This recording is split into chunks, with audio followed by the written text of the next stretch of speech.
Hey, Hackerproof family, and welcome back. It's season 2. Thank you guys for joining us once again. We're so happy to have you guys. We have so many great new things in store for you this 2025. We have our newsletter coming out. It should be out by the time this airs. If not, it'll be live on Monday. We also have great collaborations. We have tech mixers coming up all around the country. So and shout out to 2 of our new hires, Kyrie and Kelly. Kelly is writing our newsletter, and Kyrie shout out, helping us grow and everything involved in that. So Kyrie, Kelly, shout out to you guys. You guys are doing an amazing job. The website and the newsletter. Look in the bio once this comes out to watch it. Yep. So the team is growing, and there's so many great things in the pipeline, and we can't wait to share with you guys. But without further ado, we do have a special guest in the building today, the head baddie in charge, all the way from New York, the founder of Baddies in Tech. All the way. Let's give it up for Allie. Guys, her resume is long, so I wanted to shout out everything, but I think I'll give the floor to you to tell the viewers all about you. She's also a tech recruiter, right? She's also a tech recruiter. Yep. See, there's so much. Was a tech recruiter, now full-time founder. Yeah. I love that. Yeah. She has a lot under her belt, you guys. And so, Allie, could you please tell the users who you are, what you're doing, your journey? Yeah. Give us a little scoop. Absolutely. So, like you said, I'm Allie Joy. I hail all the way from New York. I currently live in New York City and Brooklyn. And yeah, I'm a full-time founder. So I run the largest community for women of color in the tech industry in the United States and probably the world. And it's called Baddies in Tech. And our entire purpose is to help women of color start and scale successful careers in technology. And we do that by making sure that they have access to educational resources, technical upskilling, networking opportunities, and then also job opportunities from really large tech organizations. Some of our partners are AWS, Yahoo, Boeing. That's big. Really big tech companies that support, women of color and their career growth. So shout out to AWS, Yahoo, and Boeing, by the way. That's big. Those are all great things you're doing in the field, by the way. But, just going into being a founder, how did that come about? It's not easy to start a big organization like you have started. And also something that is helping women in general is also great. So how did that even get started with you? Yeah, I think that I've always been a very entrepreneurial spirited person, and I think I get that from my mom. I'm from Ghana, so shout out to Ghana. All of us in this room are Ghana babes. So I think that I've just watched my mom take risks my whole life, and that's allowed me to be a risk positive person, and I've always just had really good ideas, and so. When the idea for Baddies in Tech came about, I, had started my tech career in 2018, and I was working in business development at an AI health tech startup, and I didn't have a tech background. I had just graduated with a biology degree, and so finding myself at that startup, I was the youngest person there. I was the only Black person. It's always like that. I was the only Black woman. And so it was dang, this is an interesting environment. And I didn't have that support, that mentorship that I needed. And so Baddies in Tech came one day. I used to travel for work, and the client, which are medical doctors, he was like, how did you get this job? You're doing so well. You're so young. I was 21 at the time or something.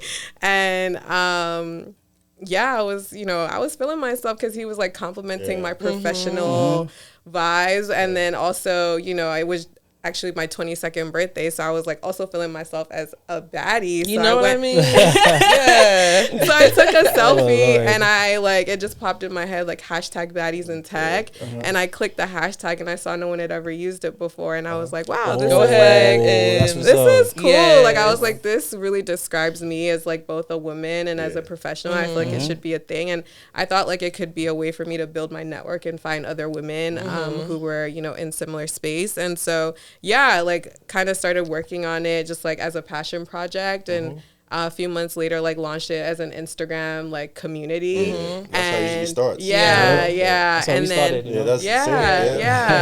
And then it just took off from there. Like other women were like, you know, what is baddies in tech? Like, I want to be a part of that. I'm a baddie. I'm in tech, or I want to be a baddie in tech, and that's how it just kind of started growing organically. So, Okay. So you talk about like, you know, taking risk, right? So you quit your job to start, you know, baddies in tech, right? How was that for you though? Like, you know, making that transition. Yeah. So and then a few months into starting baddies in tech, I actually quit, and it wasn't because I was like, oh, I'm going to do baddies in tech full time, but I wanted to pursue entrepreneurship full time. Nice. So I found a program actually back in Ghana.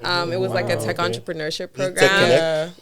It's called MEST actually. Yes. So it's like the Meltwater Entrepreneurial School of Technology. And the whole premise of it was like they brought 50 entrepreneurs from all over Africa every year into Accra, and we all like lived together. We beautiful. Like went to like school, and like the school was like literally like entrepreneurial school, like tech entrepreneurship school. And then like we built products together. So the whole premise was like find African problems, form teams, build solutions, and pitch. And so it was like a crash course in like startup development. And yeah, I wanted to be a startup entrepreneur. So I applied for that program and I got in, and I was the only person that came from America. For that program. Everyone else was like based from Africa. Like Nigeria, Kenya, South Africa, but I think they made an exception because I was born in Ghana. So and that was an interesting time the struggle, to be alive. Still talk about the struggle, because anything about startup is a struggle, because you have to make sure you have someone who's supporting in your business. So you talked about you being a business developer, right? Business developer? Yeah, business development. So how was that? How was managing those two jobs, being a business developer in your 9-to-5 and being a startup founder of Baddies in Tech from your 5 to whenever? Well, so by then, like I said, I started Baddies in Tech in March of 2019, and by June I had quit and like moved to Ghana. So then I was like kind of building startups in Ghana. I was like doing Baddies in Tech and just kind of like using Baddies in Tech as a platform to show what I was doing in Ghana as well. And so, but then when I ended that program and I went back to work, I started working as a tech recruiter in 2021 at another health tech startup based in New York. So then I was building Baddies in Tech and working 9-to-5, and that was an interesting time for sure. I mean, I think it takes a lot out of you, and I think that it comes to a point where, you know, sometimes it starts clashing, right? Like the job starts saying, you know, you're spending too much time on your entrepreneurial thing, like there's like conflicts of interest. I think especially with my role, my full-time role was a DEI tech recruiter, and then I was like also kind of doing like DEI and like helping people get jobs through Baddies in Tech, and so there was conflicts of interest there, and it came to a point where I had to pick one or the other. I'm glad you took a chance on yourself. I think absolutely. Always bet on yourself. Because like I feel like a lot of people are scared to take that risk. So when do you feel like it's a right time to actually like, you know, quit your 9-to-5 job and be okay, I want to go into this fully, like put all my effort in this? I feel like you have to be seeing some type of monetary value. Exactly. Yeah, because if not, taking that kind of risk is, you have bills. You can't just can't drop what you're doing and just say, but as your question and answer, I'm sorry. I think that's one point. You have to be generating revenue, and you have to also have a roadmap of how I'm going to generate more revenue. And I think, you know, it depends. Are you going to be bootstrapping, or are you going to be raising VC funding? Because I think maybe at a certain point, if you're going the VC route, maybe you are in like a fundraising phase, and maybe that's when you think through kind of quitting your job. So I think like, just making sure that you have a financial plan in place. You know, I think a lot of founders kind of take the risk, but also have a lot of sacrifice behind it. Right? Like you have to reduce your expenses. You can't be dramatically, right? Like sometimes you can't be doing all the things that you used to do. A lot of people move back home with their parents to cut off like that large expense of, you know, housing. So I think it, you know, when you believe in the thing that you're building, a lot of the times it comes with sacrifice in order to make that step. That is true. But I think for me, it was really like a nagging feeling of like, I'm not happy here anymore. And like, I really want to focus on my thing. Yeah. Usually mostly when the conversation come about you, like you're having conversation with your management and they're saying you're doing this for your own personal stuff and you're doing this at work, you have to pick one. That It almost makes you a little bit depressed. Like, exactly. There's like this depressing. Yeah, like I'm here trying to work for you guys and show that I'm working, doing my job, and you guys are telling me to pick between my own personal project. Exactly. Yeah, it doesn't. I don't like that at all. Yeah. So sometimes it becomes a conflict, and you just have to make your choice. Yeah. You talked about VC funding and getting rounds of funding, and my brother also actually has a startup, and he's been going around the globe like in search of VCs to invest in his project to help globally, essentially. And just hearing the stories of the ups and downs, like you getting promises of this money, but then it ends up going like this, and you're trying so hard to get someone to invest in you. Were you able to overcome that challenge initially, or like did they have like when did you finally start to see investments into your companies? What I want to ask. Yeah, so most of our investments are through sponsorships. So we haven't raised VC funding, and we don't plan to. Okay. But I think it's similar. There's some similarities, right? Okay. Like, with raising sponsorship and with VCs, you have to. Certain companies have certain goals, and they have like, I guess, like the types of companies that they want to work with, right? Like certain VCs, for example, will want to work with companies that are focused on AI. Certain VCs will want to work on with companies that are focused on future of work. Like they have like so I think it's really important to do research to kind of figure out your target VC. Okay. And then like for sponsorship, similarly, like you have to kind of do research to figure out who in the company cares about the thing that you're doing in order to get money from that person. Like I've, talked to people at AWS where it's like, they're like, we don't have any money for you. And then I found the right person at AWS, and they're like, we have money for you. See? And they've consistently invested in us. That's amazing. Year over year. So you just have to find the right. You have to find the right person that cares about, and it's the same thing with VC. You have to talk to the right investor that cares about the thing that you're building. Exactly. And convince them that it's, it's worth it. Yeah. Yeah, it's a seller's market. You have to be able to sell yourself. Yeah, you have to be able to sell yourself. Storytelling is very big. And I think that, for us, I think also proof of concept. For us, it definitely has taken, us doing certain things and having the data behind it and having the success stories.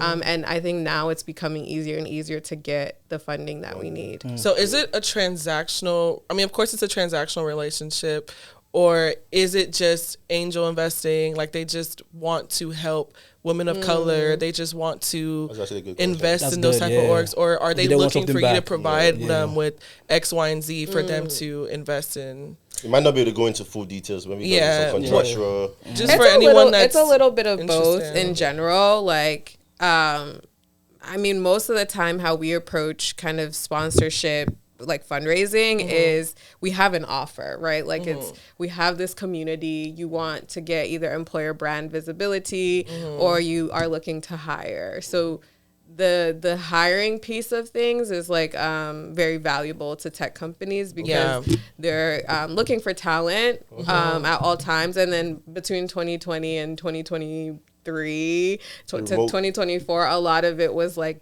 DEI focused talent, diversity, and women of color and people of color in general. And so if you have a niche community that has, the talent there and they're of diverse backgrounds, it's very valuable and it's very lucrative for companies to get in front of them. You think going into 2025 with the new DEI federal workforce, is this still going to be a thing being pushed? It's a big question mark right now.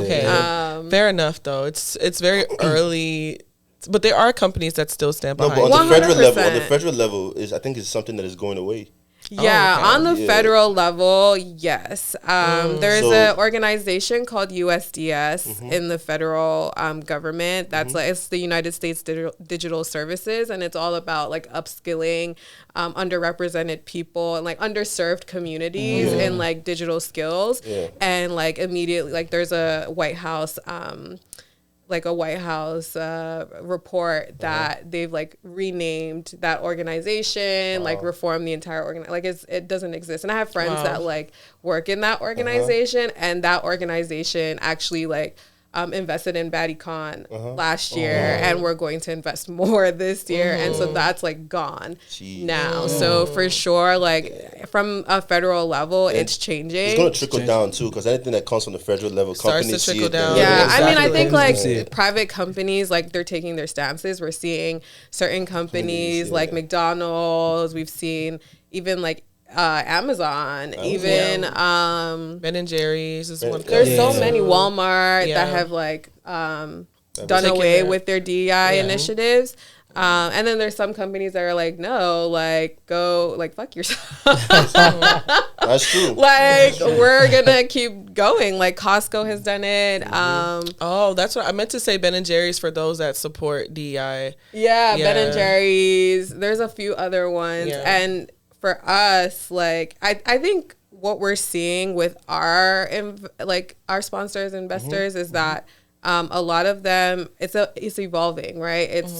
We're kind of changing the name where it's like not DEI, but it's like community and inclusion, it's community and culture. So rebrand. It's rebranding it a little bit. Before affirmative action was the word and it was like a great thing, and now affirmative action is a bad word, and so we don't call it that anymore, right? And so I don't think it's going away completely. I think people are going to be more careful with their spend and how they how they distribute the dollars and what they invest in, and then again, it's going to evolve into more of a culture and inclusion thing. And so it just really, for organizations like Baddies in Tech, it's how you position yourself and the value that you say you're bringing. Gotcha. Yeah. Another thing for the next question, just want to give a shout out to our newsletters coming out Monday. So you guys should look forward to it. It's going to be on the bio. Please click on it. We need every support. Subscribe and everything. This is how we're going to grow ourselves, because we need to grow too. So if you guys want to help us grow, support us, please look at the bio and support our newsletter. There's so much helpful content in there. I want to ask something. So since you started Baddies in Tech, right, what's been your biggest collaboration? Because I talk about like AWS, Boeing, all that stuff. So what's been your biggest? Biggest collaboration. It could be an event also. I know you guys have it could be an event, whatever you guys. I mean, BaddieCon is like our biggest event. So that's our annual conference, and we've done that. Guys invited? Yeah. That's like, we're not baddies though, but y'all gotta be there. What is the guy version for Baddies? They don't have that. It's black. City Boys They don't have that. Boys in Tech. I think maybe Black Men in Tech might be the closest. Black Men in Tech, and they actually are big supporters. Gentlemen, man, we gentlemen, so. Gentlemen in Tech. Yeah, we're not doing that. Whichever one, doesn't matter. But no, Black Men in Tech, they're super cool. Like Love Cam, we collaborate. Cam, we collaborate a lot with them. So they're kind of like our brother organization. So we love them. But so BaddieCon is our biggest event of the year, and so we have I think last year we had over 11 sponsors, like big names that like supported that. I'm guessing you guys have a brain kit for them, right? To bring to them before they get so we have like our deck and we pitch it and all of that stuff. I think a big collaboration last year was so Craig Newmark, he's the founder of Craigslist, was actually an investor in our conference last year. And he's like basically the father of like internet websites, you know what I mean? And so the location for BaddieCon last year was in the Craig Newmark Auditorium in Manhattan. And so he endowed that space and then like learned about Baddies in Tech, and he was like, I love what you guys do. And like was a big investor in the conference last year. That's amazing. Because he invests in like a lot of like cybersecurity initiatives, free speech. Like he's like very concerned with like things like that. So privacy, it's funny connecting with us though. So honestly, like need to connect. This guy's a Nah, play, man. Go ahead, please. No, for real, like need to connect y'all with Craig, because Craig is mad cool. Amazing. But BaddieCon, I was looking at the content from it. You had I don't want to butcher her last name, Stephanie Ike. Yeah, is that how you Stephanie say Ike Okafor. She's a pastor actually. Oh, she's she's big in the Christian community. Yeah, she's somebody that a lot of women look up to. And when I saw her there, I was very, very impressed because that is a powerhouse, and to have her in the room speaks volumes. Thank you.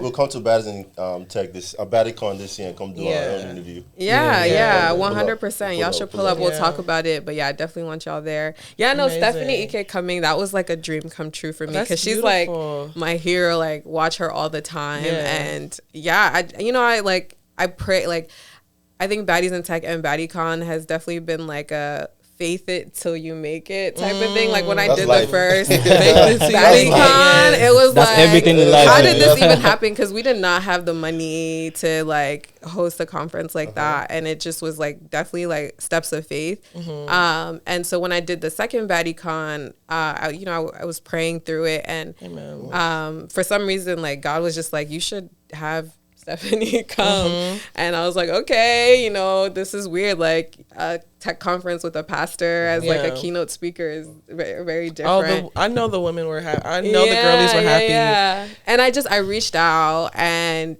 she responded. I was like, wow, look at God. And I just knew, because I know, like, I watch her a lot, and she's like, everywhere I go, like every conference I speak at, she prays about it, and she asked God if she should be there. And so she was like, she'll get back to me.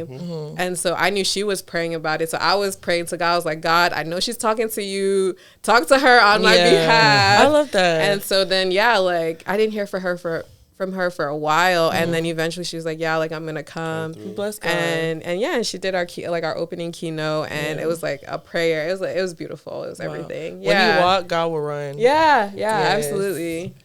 Yeah. So sorry, it just turned into Baddies and Tech. We're talking into a sermon. I know.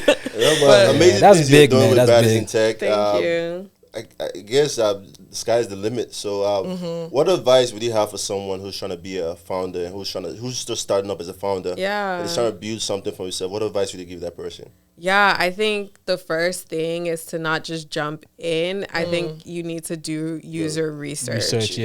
It's so important that you are solving an actual problem for an actual group of people, and that group of people is large enough, and that group of people has money to pay, because otherwise your venture is going to fail. So really important to start with user research. It doesn't cost a lot of money to do. And so, doing surveys, doing focus groups, talking to the potential users and asking them unbiased questions about what their problems are, and not having, an app idea in mind when you go to them, right? Rather, having like a study group. Rather having like a problem in mind and not necessarily the solution in mind, and letting the users inform what the solution is going to be, I think is the biggest thing. I think also, when you're bootstrapping and your early stage, like it's important to not try to do everything yourself. Rely on your strengths, but find a co-founder that doesn't have, your same strengths to complement you, or, hire contractors. I have done a lot of trial and error, and I found that Upwork works really well for me. Fiverr. But I find it works well because you can pay them for exactly what you want, and you can pay them fair prices, and you get it done, and it's done. So I find that works really well. And then the last thing is just being ready to pivot at any time. Change ideas. Change ideas. Like, you came up with an idea, it's not working. Maybe the market shifted, maybe new political climate, new president, new policies, or like user sentiments change. And so, again, continuing that user research. It's not something you just do at the beginning. It's something that you do throughout. Continuous learning, and then being able to apply that to, your business or your product. And finally, I know we almost ran out of time. We'd like to leave the guests, maybe ask any question about ourselves, because we're also starting up. We're also a startup. So is there anything you would like to ask us about our own self before we wrap this up? I had another question after that question. Maybe I should, I wanted to you answer that first, and I'll ask the last. No, question. you can ask. I'll think about what I want to ask you guys. I was just gonna say, like, what do you see in the future for Baddies in Tech? I mean, you've done the conference, you've done the big S, you've done the helping us, like you've invested so much into women of color already, and so I mean, it's like the sky's the limit. But like, where do you see Baddies in Tech in the next 2-3 years from now? Absolutely. I want it to become like this HQ one-stop shop for women of color who want to either start or grow their careers in tech. I think the biggest thing is the network. We have such an amazing network. So many incredible women from executives, from entry level to executives. And so our big thing is, how do we make sure that these women are connecting with each other? So we're starting our Sister Circles program, which is like a small group mentorship cohort, peer mentorship cohort. So we're going to be matching our community based on their career interests, let's say cybersecurity, but across levels. So someone might be a CISO, in the same group as someone who is, mid-level GRC analyst, in the same group as someone who's just breaking into cybersecurity, so that there's this intergenerational networking mentorship. You're mentoring up, down, and across. That's a great idea. Like, honestly, like the CISO can learn something from someone who's under them, like how to be a better leader. So super excited, because I think, again, the biggest value of Baddies in Tech is the network itself. And so, just very excited to make it easy for them to maximize and lean on each other, because we've talked to our users, and what they're looking for is to be able to connect with like-minded individuals. And it really goes back to why I started Baddies in Tech in the first place. And so, that's what we're excited for. That's great. But going back to that last question, then, we know the time is going. So I mean, where do you guys see Hackerproof going? The sky's the limit, to be honest, because we started this as an idea. Why not get a whole bunch of black people who are in tech, doing different things in tech, to network, to talk, to speak about their experience. So, bringing you on the show speaks of that, bringing someone who has experience, business development, not only that, but a founder in tech. So the knowledge that you're sharing is going to help someone else who's maybe looking to get their foot in the door, or maybe start something from themselves. So this is a good idea for us to build something good for ourselves, make something big, events, podcasts, courses, everything. We are trying to just grow, because I think black people are really underrepresented in this country. Absolutely. And when you can find your circle, you can find people that you can collaborate with, network with, and build something with, why not? And then your own people. So that's what we're all about, and we're just gonna keep growing. And one thing we're trying to go into is we want to start consulting as well. Okay. So helping people build a secure website, build secure applications. Take their startups and stuff like that, make it secure and stuff like that. So we started to look into government contracts too as well. We have someone. Don't speak too much about it. Yeah, I know that, of course. Yeah, but just something in the works. The pipeline. In the works. Nice. And to wrap it up, Vicky, let them know they should subscribe, all that stuff. Guys, you already know the deal. Thank you guys for joining us once again. Thank you, Allie, for coming all the way down to Houston, Texas. Thank you so much for having me. I had a great time with you. Yes. Oh, wait, sorry, all the way from New York to Houston, Texas, to be with us. And it really does mean a lot. And I'm sure a lot of women, even men too, watching you today are going to be so happy and inspired by your story and your journey. So thank you for sharing it. And guys, like, comment, subscribe if you want to hear more stories like this. Newsletter coming up. Subscribe. Newsletter. So, thank you guys once again. And season 2, here we come. Peace. That was great.